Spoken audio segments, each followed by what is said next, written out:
Hello and welcome to the History of Africana Philosophy by Chike Jeffers and Peter Adamson, brought to you with the support of the King's College London Philosophy Department and the LMU in Munich, online at historyofphilosophy.net. Today's episode, Separate but Unequal, E. Franklin Frazier. By now you've probably lost count, if you were ever keeping count, of the number of thinkers who emphasized the continuity between traditional African culture and the cultures of the African diaspora. We've seen examples from the early days of the United States when Black Freemasonry was characterized by appeals to the glories of Egypt, to the concern for maintaining a connection to Africa common to the artistic movements of the Harlem Renaissance and Negritude. Indeed, you might have the impression that this is one of the few constants within the diversity of diasporic thought. Every rule has at least one prominent exception, though, and in this case it comes in the writings of E. Franklin Frazier, whose credentials include his being the first Black president of the American Sociological Association. A constant of his own writing is his denial of the relevance of Africa for understanding African Americans. He published many studies of Black families in the United States, which typically begin by highlighting the cultural disruption caused by slavery. Already in 1928, he referred to this as a well-nigh complete break with African culture. About a decade later, he repeated the point in almost identical language. The conditions under which the Negro slaves were introduced into America resulted in the practically total loss of African culture. Had he changed his mind a decade after that? Nope. In 1948, he still speaks of the loss of ancestral culture and effacement of memory among slaves. Finally, in his book Black Bourgeoisie, which appeared in the middle of the 1950s, he sets the stage for his discussion of the African American middle class by asserting that the Negro slave sloughed off almost completely his African cultural heritage. This is not to say that Franklin never changed his mind or that his ideas remained static, far from it. It does show that he didn't mind repeating himself. Still, unless you're 4 years old, you know that saying the same thing over and over does not make it more convincing. The anthropologist Melville Herskovitz voiced his disagreement in a review of Frazier's 1939 book, The Negro Family in the United States. There, Frazier had written, "In spite of the efforts of those who would have him dig up his African past, the Negro is a stranger to African culture." Herskovitz instead celebrated the fact that, as he put it, the Negro is a man with a past, and a reputable past. At a political level, Herskovitz believed that promoting this idea could undermine race prejudice, and at the level of social science, he believed that cultural norms are more stable than Frazier wished to admit. Frazier would have said that this underestimated the uniquely disruptive nature of enslavement and transport to North America. In particular, the structures of family life were torn apart, with wives separated from husbands and children taken from their parents. For Frazier, this meant that the study of the Negro family had to start from a tragic new beginning on southern plantations. There's a certain irony here, given that Herskovitz was a white man from Ohio, whereas Frazier traced his descendants to the Igbo people and could even remember his grandmother speaking a few Igbo words. But Frazier was not taking his cue from his own family history. He was trying to show how the new situation of enslaved people had shaped their culture. He argued that it led to what he called a disorganization of family life, and also a tradition of matriarchy, since children, by necessity, identified more with their mothers than their often absent or unidentified fathers. The effect would have been especially prevalent among those who were forced to work in the fields, who were subjected to greater family disruption than so-called house slaves. According to Frazier, the relatively favored latter group, along with free blacks who were often lighter in skin color, were the progenitors of the black middle and upper classes. He would spend much of his career describing this group, culminating in the aforementioned book Black Bourgeoisie, which savagely criticized the black middle class for its lack of culture and lack of solidarity with other members of the race. It was a divisive publication, at first cautiously published only in French. This was in 1955, the year Présence Africaine published Aimé Césaire's Discourse on Colonialism, another work of Africana thought in French, calculated to make people squirm. In the preface of the subsequent English edition of Black Bourgeoisie, Frazier notes with evident pride that working-class Negroes stopped him in the street to shake his hand for writing it, whereas well-to-do African Americans were furious, with one saying it would set the Negro race back 50 years. Frazier was no stranger to causing controversy. Decades earlier, he made a name for himself by publishing an article called The Pathology of Race Prejudice, in which he compared racism to a mental disorder. White Southerners could not think rationally about black people suffering as they did from a Negro complex. This provocative piece got Frazier chased out of Atlanta, where he was living at the time, in 1927. He wound up in Chicago, where he studied sociology under Robert Park, a pioneer in the field of race studies, whose approach informed Frazier's own work, which he did while working at Fisk University in Nashville and then Howard University in Washington, D.C. Howard is where he had studied as a young man, and his professors there included Alain Locke. Frazier also spent some time teaching math at Tuskegee, where he bridled against what he saw as the anti-intellectual tendencies instilled there by Booker T. Washington. He would later claim that he was forbidden to carry books around on campus, lest anyone get the wrong idea, and tell of how he kept a bale of hay in his room to prove his commitment to the Tuskegee ethos of honest, simple work. When his students asked him what it was for, he replied, "For asses to eat." Once he found his vocation as a sociologist, Frazier placed great emphasis on the complex interaction of economics and culture. The sifting of Black America into distinct classes was a prime example. This was clearly a case of economic stratification, a tendency that increased with the migration of Black people to northern cities. Frazier distinguished geographical zones within urban areas where African Americans lived, corresponding to socioeconomic classes. He argued that the origins of the stratification could be traced to the days of slavery, with the way that those house slaves on plantations had absorbed the manners and attitudes of their masters and the preference for lighter skin. Frazier points out that although free mulattoes were not white, they could thank God that they were not black. He argued that segregation had turned the Black community into a self-contained miniature version of America as a whole, separate but unequal. In his study of the socioeconomic stratification of Harlem, he concluded, "Where a racial or cultural group is stringently segregated and carries on a more or less independent community life, such local communities may develop the same pattern of zones as the larger urban community. But if Black society reflected American society as a whole, it did so in the manner of a funhouse mirror, or as Frazier himself put it, a prism. American values were refracted and distorted under the warping influence of segregation." He remarked that the very existence of a separate Negro community with its own institutions within the heart of the American society is indicative of its quasi-pathological character. The isolation of the Black community kept its working-class members from finding common cause with white workers, which would be in their mutual economic interest. But the problem was not merely the brute fact of separateness. Frazier lamented pathological tendencies among the working-class folk whom he often designated as the Negro masses. He noted, for example, how the admission of their children to Negro colleges inevitably undermined morals and manners at these institutions. In the cities, too, segregation made it impossible for the higher socioeconomic class to move away, quite literally, from undesirable persons, causing pernicious influence even among the wealthy.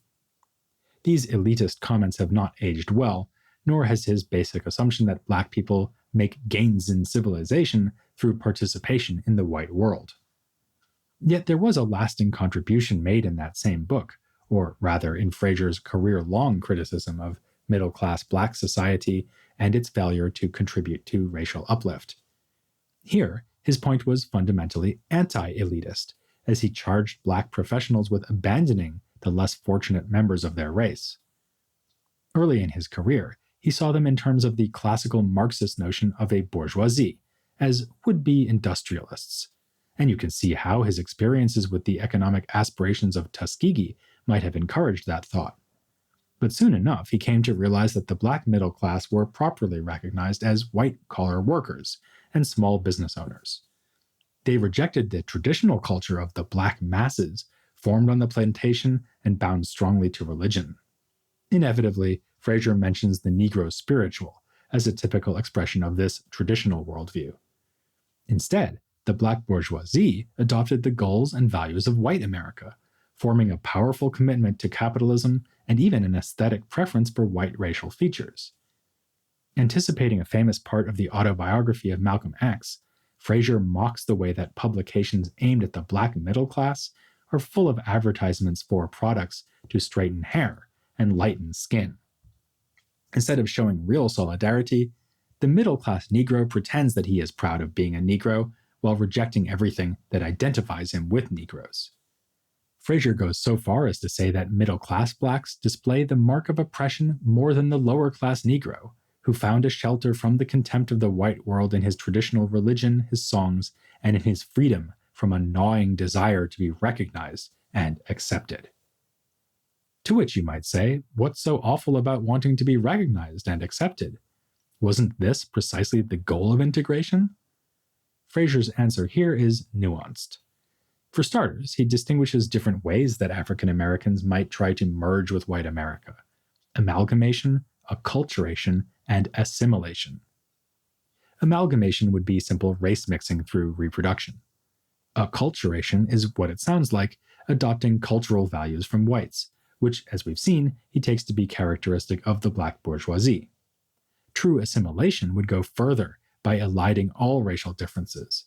Black people would, as Frazier put it, no longer think of themselves as Negroes first and only secondarily as Americans.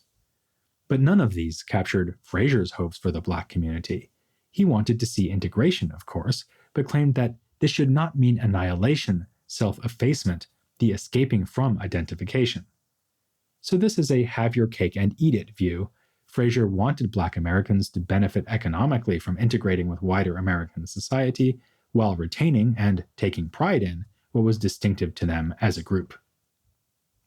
Furthermore, the desperate attempts of the black middle class to enter the world of their white peers ignored a fundamental fact, namely that white people did not see them as peers. As one scholar has put it, Frazier believed that, in becoming integrated and assimilated, they were deferring an inevitable and necessary confrontation with problems in the economic and social organization of U.S. society. The barriers of racism and segregation meant that black people were simply not going to be able to compete on equal terms. Frazier deconstructs what he calls the myth of Negro business, arguing that black-owned businesses exist solely to cater to black people whom white people refuse to serve. Black-owned banks, too, are in a hopeless situation, since they are confined to making money off the relatively small-scale trade that exists in the parallel black economy. The middle class have ignored all this in their enthusiasm for the idea of capitalist enterprise. In their struggle to attain American middle-class ideals, they gave the impression of being super-Americans. The black bourgeoisie, then, lives in a world of make-believe, clinging to the values of a white elite world into which they will never be welcomed. He extends this analysis to explain why the words of many great Africana thinkers fell on deaf ears. While he praises the artists and thinkers of the Harlem Renaissance for avoiding the inferiority complex that besets the black bourgeoisie, he candidly admits that their achievements were met with indifference by most black people. He likewise attributes the failure of Marcus Garvey's nationalist project to a lack of support from the middle class. In fact, the black bourgeoisie have no economic or social philosophy at all, according to him, as demonstrated by the vapid publications that are aimed at them. Even Du Bois comes in for some rough treatment at Frazier's hands, despite Du Bois's frequent support of him and favorable review of Frazier's book on the Negro family as offering insight into human conditions everywhere. Frazier was among those who thought that Du Bois became too tolerant of segregation, and called him an intellectual who toys with the idea of the Negro as a separate cultural group. But whatever the failings of those Du Bois once called the talented tenth, the main fault lay with the black bourgeoisie, who simply had no interest in any ideas sufficiently radical to support uplift for all black folk. They've run from Du Bois and Paul Robeson, sneered Frazier. Obviously, then Frazier could dish out criticism. He also had to learn how to take it. One relatively mild complaint was that much of his argument about the black bourgeoisie also applied to other ethnic groups, for instance, Jews. Frazier was happy simply to concede this point, and does so in the preface of his book. Yet he also believed that opportunities to join the upper echelons of American society were uniquely constrained in the case of black people, because of racist attitudes and the obvious visual distinction of skin color. More vigorous criticisms of Frazier came posthumously, as scholars have found fault with his own embrace of traditional family structures as a normative ideal. Thus he's been called a brother who was strong enough to collect a lot of important data but fell victim to theory based on racist white liberal ideology, and charged with tacitly comparing the black family to that of the white middle class, and thereby emphasizing its weaknesses instead of attempting to understand the nature of its strengths. There is perhaps a sign of the complexity of his thought in the ironic fact that, after mounting a forthright attack on the black bourgeoisie for embracing the values of white America, Frazier was blamed for doing exactly the same thing. And then there was the small matter of Africa. Frazier died in 1962, not long before a sharp and prominent rise in interest in African heritage among African Americans. Insisting on the irrelevance of African history was out, and wearing dashikis was in. Frazier might have shrugged that off, but as a social scientist, should have taken more seriously the evidence adduced by sociologists, musicologists, religious scholars, and linguists to show that African culture did live on in the diaspora.